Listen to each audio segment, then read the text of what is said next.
This is Make it plain. Make it plain. MIP With Masamela Matfumo. Mark Thompson. Make it plain. Get woke.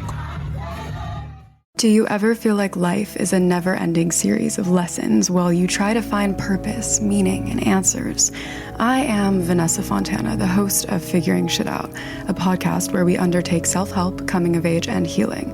As I live my 20s in New York City figuring shit out myself, I've realized that if you spend your whole life trying to get your act together, you don't have a life. You have an act. On Figuring Shit Out, every Sunday, you get to normalize the journey of not knowing and be guided into living your life with more intention and ease. Mamas and Babas, once again, happy Kwanzaa. Habari, Gani. What's the news? And today, again, a beautiful principle he's going to share with us. Kuumba, that's how we greet one another. Habari, Gani. And we respond with Kuumba, which means creativity. And here once again with us, he's been with us all week and every year now for several years. He's the professor and chair of Africana Studies, California State University, Long Beach, executive director of the African American Cultural Center, US. And of course, he is the creator of Kwanzaa and then Nguzo, Saba, the author of the definitive work, Kwanzaa, Celebration of Family, Community, and Culture, and also the author of Introduction to Black Studies, which is now in its 4th edition. Let me also mention to learn more about the symbols and the principles and the ceremony, we invite you to go to officialkwanzaawebsite.org. It's right there for you, wherever you may be. And we've mentioned some of his other books in our last day, yesterday. And we want to remind you that you can find some of his works, all of his works, at sankoripress.com. And also, you can stop by Maulana to find out more about the Husia and the Odu Ifa, the other works he's written, Kawaida, Ma'at, all of these principles that serve us throughout all the days of the year and all the days of our lives. Habari, Gani. Once again, Dr. Maulana Karenga. Kuumba, Masamela. Thanks so much again for this dialogue and conversation during this important week of Kwanzaa. And today we're on the 6th principle, Kuumba, creativity. And the text tells us that this means and calls on us to do always as much as we can in the way we can in order to leave our community more beautiful and beneficial than we inherited. So the principle and practice of the Kuumba commits us to work and struggle for a new world and a new us. A new world and a new us that is rooted in the ancient African ethical imperative of what we call Suruj Ta. And Suruj Ta is an ancient Egyptian word that means a moral imperative to constantly repair, renew, and remake the world, making it more beautiful and beneficial than we inherited. And we must repair, renew, and remake the world in the process and practice of repairing, renewing, and remaking ourselves. Right? This is the whole idea we advanced in the 60s and continue to advance for the Cultural Revolution. Overturning ourselves, lifting ourselves out of the culture incarceration, the conceptual incarceration, the psychological imprisonment in which the dominant society placed us, to free ourselves so we can be ourselves. And if we be ourselves, we can be the most beautiful we can imagine. We say the fundamental obligation of a people is to be itself and free itself. Because unless you be yourself, we can't free yourself. But we know that until we fully free ourselves, we can't fully be ourselves. So the struggle goes on. As we remake the world, we must remake ourselves. And this Kuumba principle teaches and urges us in our relationships with each other, in our relationship with others, in our relationship with the earth.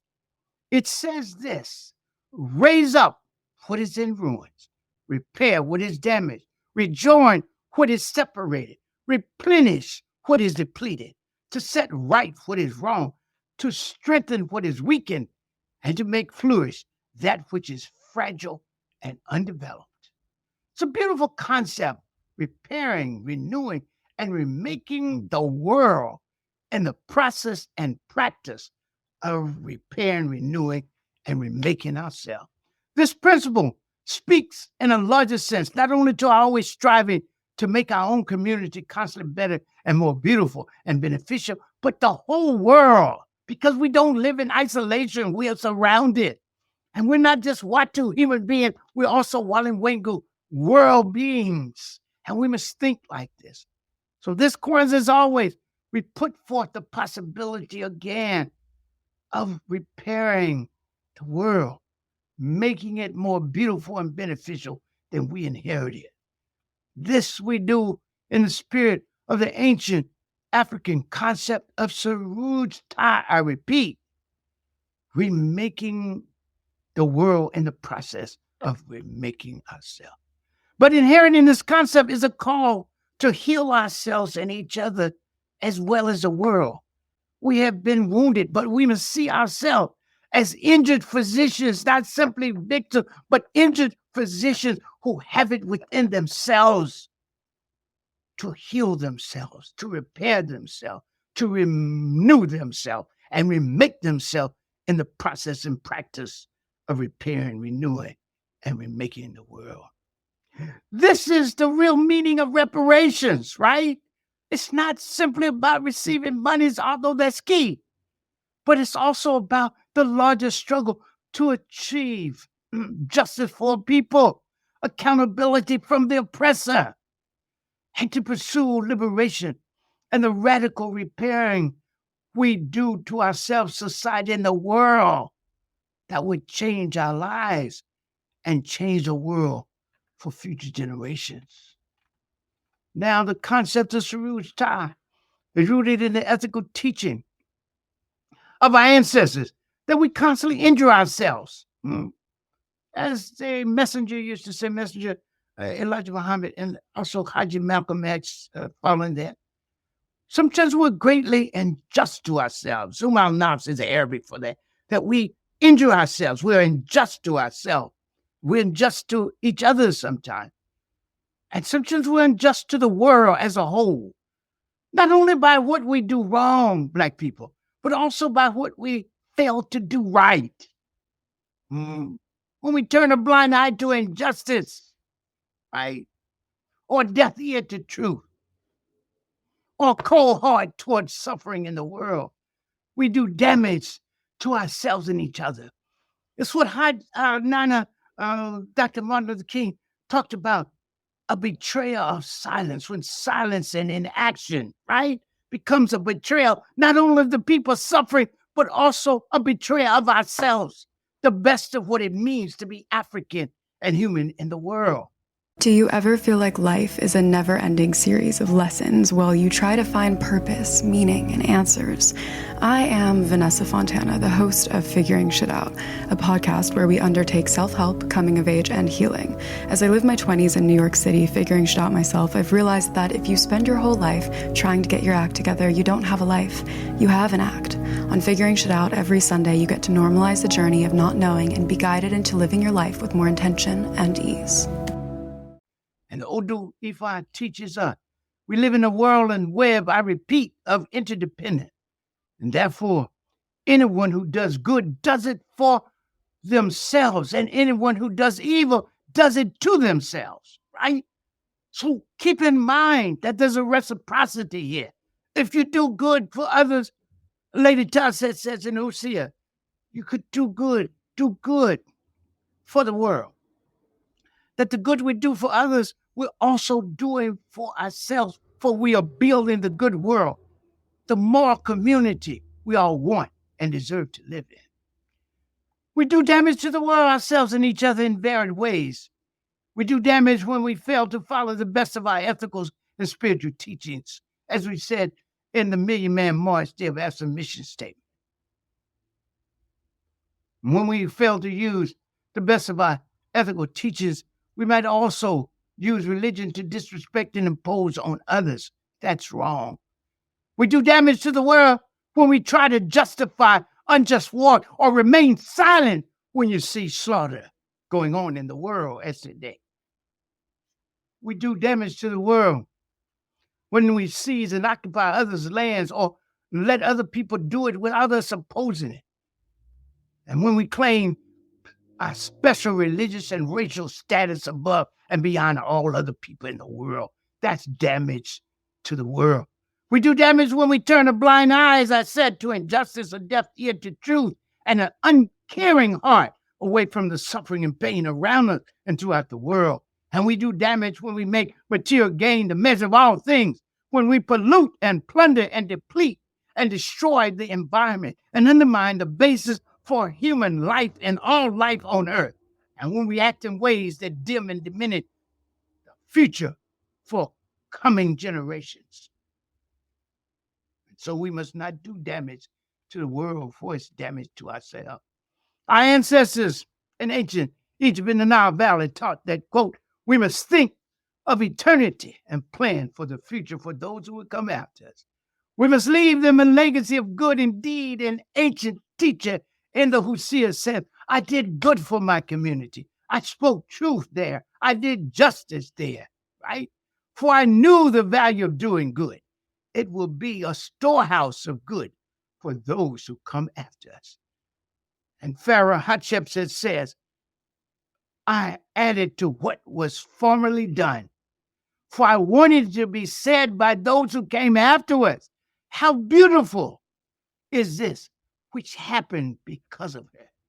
Let us be able to say in this Nia, making the world more beautiful and beneficial than we inherited, that I did this beautiful thing so that people would be able to not only benefit from it, but emulate it, recognizing and saying, how beautiful is this which happened because of her, or him, or all of us. Hotep, Ashe, Hedi. You all heard that? We are injured physicians. Dr. Karenga saying this to us is very important to understand. And creativity, we, as the first people on the earth, were creators. The first to define language and the first even to define spirituality and humankind's relationship with God and a higher power. We are creators, so creativity is within us. We've been beaten down and led to believe we are not creators, but in fact, we are. And again, these concepts are seemingly in places we've heard in one place, but they don't originate in that place. In the Gospel of Luke, it says, physician, heal thyself. Well, that, what Dr. Karenga is explaining to us, that is predated by the concept of the injured physician.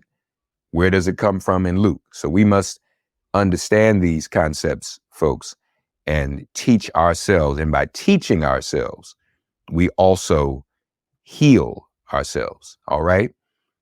Official Kwanzaa website.org, Maulana Karenga.org, SankoriPress.com for all of his titles, and they're very important. We want to continue to read. So each year, each Kwanzaa, just one other thing I want to say.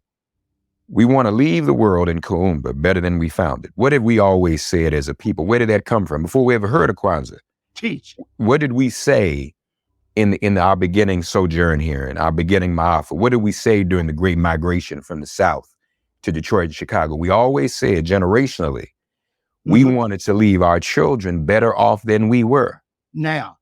That's right. So how did we know that? How do we know to say that? It is in our DNA to process and to think that way.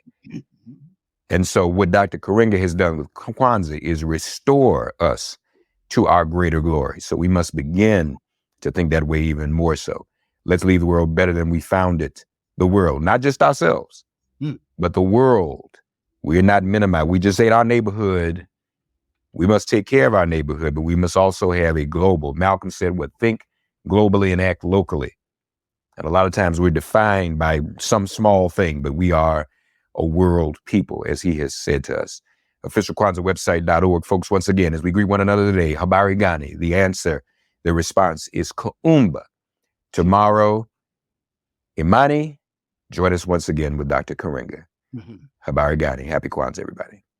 Thanks for getting woke and listening to Make It Plain. As always, perform an act of kindness on behalf of an elder or young person. Write a letter to a sister brother who just so happens to find her or himself incarcerated. Offer libations to the ancestors upon whose sturdy shoulders we all now stand. And above all, give thanks to the God of your understanding by whatever name you call her and him. All God asks of us is that we give each other love. Thanks for giving MIP love. And please remember to subscribe and give us a 5-star rating. If all hearts and minds are clear, it has been made plain.